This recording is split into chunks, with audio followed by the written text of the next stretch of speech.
Zaman su tek axıb gedir əlimizdən. Gecikmiş söz çıxır bəzən dilimizdən. Niyə sevgi əsirgəyək bir-birimizdən? Həyat qısa, hər an dönə bilər vara. İnsan köçüb gedəndən sonra torpağa. Sağlığında qiymət verin insanlara. Məlhəm olun sağalmayan o yaralara. Gülüş qonanda gözəl olur hər bir sima. Gec olmadan qucaqlayın deyin, yaxşı ki varsan. Yoxsa peşmanlıqla bir ömür yanarsan.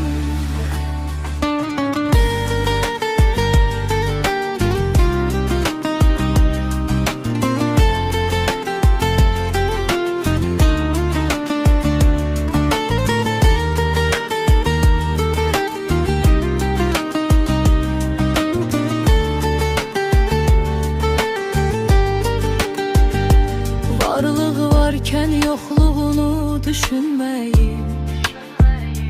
Mənasız bir qürur üçün öyünməyin. Gedən gəlmir, sonra boşuna döyünməyin.